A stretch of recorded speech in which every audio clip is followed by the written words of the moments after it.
రాజ్యసభ స్థానాలకు notification వెలువడడంతో Rajya Sabha seat కోసం నేతలు క్యూ కడుతున్నారు. మహానాడు తరువాత సీటు ఎవరికి ఇవ్వాలనే అంశంపై కూటమి సర్కార్ కసరత్తులు మొదలుపెట్టింది. పొత్తులో భాగంగా ఎవరికి ఎన్ని ఇవ్వాలి సీట్లు అనే దానిపై సందిగ్ధం నెలకొంది.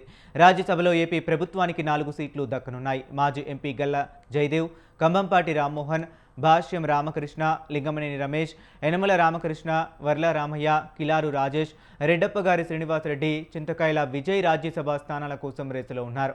ఇక ఇదే అంశం గురించి మరింత సమాచారాన్ని మా గుంటూరు ప్రతినిధి వీరస్వామి ఫోన్ లైన్లో అందిస్తారు. వీరస్వామి, చెప్పండి. హరి, దేశంలో ఖాళీగా ఉన్న రాజ్యసభ స్థానాలకి ఎన్నికలు నిర్వహించాలని కేంద్ర ఎన్నికల సంఘం ఇప్పటికే నోటిఫికేషన్ జారీ చేసింది. ఆంధ్రప్రదేశ్ లో 4 రాజ్యసభ స్థానాలు ఖాళీ అవబోతున్న తరుణంలో కూటమి ప్రభుత్వానికి దాదాపు చూసుకున్నట్టయితే మాత్రం ఎక్కువగా నేతలు మాత్రం క్యూ కడుతున్నారు. 4 రాజ్యసభ స్థానాలు ఖాళీ అవుతున్నాయి. దీనికి సంబంధించి కూడా ఇప్పటికే నేతల కసరత్తు కూడా జరుగుతుంది.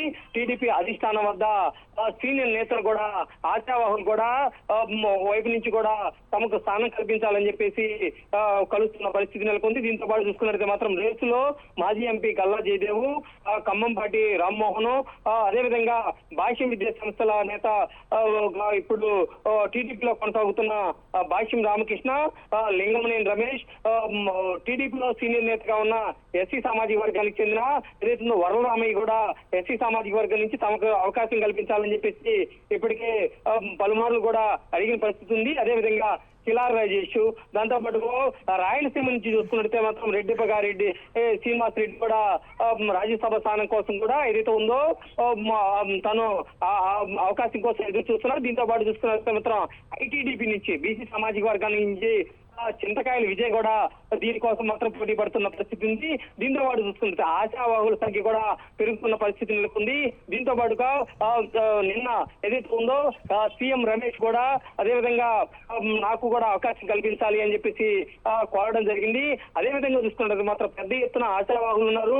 కానీ సీట్లు మాత్రం ఏదైతే ఉందో రాజ్యసభ స్థానాలు కూడా 4 ఉన్నాయి కాబట్టి పొత్తులో భాగంగా జనసేనకు 1 ఇవ్వాలని చెప్పేసి ఇప్పటికే ఒక కీలక నిర్ణయం కూడా తీసుకుంది. దాంతో పాటు చూసుకుంటే పొత్తులో భాగంగా బీజేపీకి కూడా గతంలో 2 స్థానాలు ఉన్నాయి కాబట్టి ఒక స్థానం కల్పించాలని చెప్పి బీజేపీ కోరడంతో కూడా దాని మీద కూడా ఒక జోరుగా చర్చ జరుగుతుంది. బీజేపీకి ఈసారి మాత్రం అవకాశం దక్కదు అని చెప్పేసి కింద స్థాయి నేతలు కూడా వెల్లడిస్తున్న పరిస్థితి నెలకొంది. దీంతో పాటు చూస్తున్నట్టు మాత్రం సామాజిక ప్రాంతీయ వాటిని కూడా ఖరీదు చేసుకుని కూడా ఎవరికి ఇవ్వాలి అని చెప్పేసి కసరత్తు చేస్తుంది. అదేవిధంగా మహానాడు కూడా సక్సెస్ చేసిన తర్వాత ఈ కూలంక్షణంగా ఈ రాజ్యసభ స్థానాలు కూడా ఎవరెవరికి ఇవ్వాలి, ఎవరెవరు పార్టీ కోసం ఎంతకాలం నుంచి కూడా పనిచేస్తున్నారు, అదేవిధంగా చూసుకుంటే మాత్రం ఆర్థికంగా పార్టీ కోసం ఎంతమంది కూడా వెన్నుదండుగా నిలిచారు, అదేవిధంగా చూసుకుంటే మాత్రం సామాజిక కారణాలు వాటన్నిటి కూడా బేరీజ్ వేసుకొని ఈ 4 స్థానాలు కూడా ఇచ్చే అవకాశాలు కూడా కనిపిస్తున్నాయి.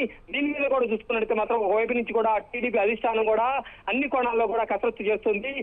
పార్టీకి గతంలో చూసుకున్నట్లయితే మాత్రం అండదండగా ఉండి పార్టీ నుంచి వెళ్ళని కూడా అదేవిధంగా ఎన్నో కేసులు పెట్టించుకొని పార్టీ జెండా మోసిన వారిని కూడా ఈ స్థానాల్లో కూడా అవకాశం కల్పించాలని సీనియర్లు కూడా దీని మీద దృష్టి సారిస్తున్నారు. ఇప్పటికే చూసుకున్నట్టు మాత్రం వాళ్ళందరికీ అవకాశం కల్పించే విధంగా, వాళ్ళందరికీ న్యాయం చేసే దిశగా మాత్రం టీడీపీ అధిష్టానం కూడా కసరత్తు చేస్తుంది. ఇదే విధంగా చూసుకున్నట్టు మాత్రం ఇప్పటికీ చాలా మంది ఆశావాహులు కూడా క్యూ కడుతున్న పరిస్థితి నెలకొంది. తాము కూడా ఎన్నో సంవత్సరాల నుంచి కూడా పార్టీ కోసం శ్రమిస్తున్నాము, పార్టీ ఆవిర్భావం నుంచి కూడా కష్టపడుతున్నామని చెప్పేసి కూడా కొంతమంది నేతలు కూడా సిఫార్సులు చేస్తున్న పరిస్థితి నెలకొంది. వీటన్నింటినీ బేరీజ్ వేసుకున్న తర్వాత అదేవిధంగా ఈ మధ్య కాలంలో చూసుకుంటే మాత్రం సానా సతీష్ కూడా సంవత్సరాలు రాజ్యసభలో ఉన్నారు కాబట్టి మళ్ళీ నాకు అవకాశం కల్పించాలని చెప్పేసి సానా సతీష్ కూడా కోరడం జరిగింది. వీటన్నింటినీ కూలంక్షణంగా పరిశీలన చేసిన తర్వాత మరికొద్ది రోజులు మహానాడు అయిపోయిన తర్వాత దీని మీద కూడా కసరత్తు పూర్తి చేసి ఎవరికి ఇవ్వాలనేది మాత్రం ఒక కీలక నిర్ణయం తీసుకునే అవకాశాలు ఉన్నాయి. Hari, okay, right. Thank you Veeraswamy.